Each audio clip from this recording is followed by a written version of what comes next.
This session is about authentication to an EC2 instance. If you want to access to an EC2 instance for administration task or for software installation, you need to authenticate to that EC2 instance.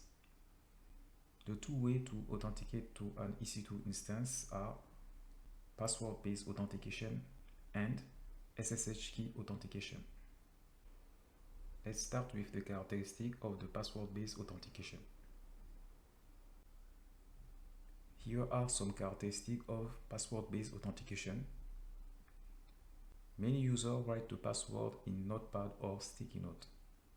Many users create a simple password.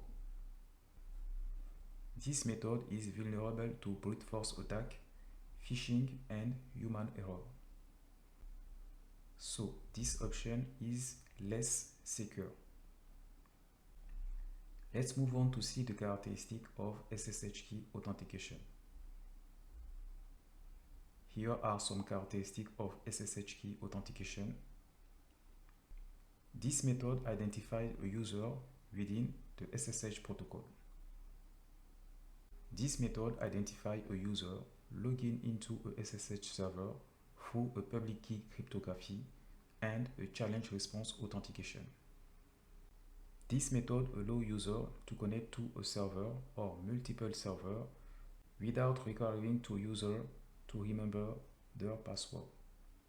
The generated public key can be sent to the remote server, whereas the private key should never be shared.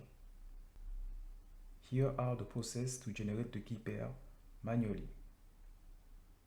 The first step is to generate the key pair with the SSH keygen command.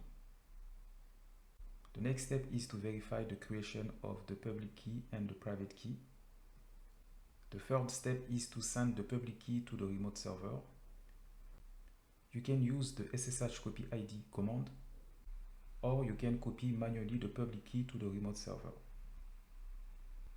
And the last step is to process to the authentication to the remote server using the private key. This option is more secure than password-based authentication because we use a cryptography process that generates a strong public key and a strong private key, more secure than a password generated by a user. That's all for this session. Let's move on to the next.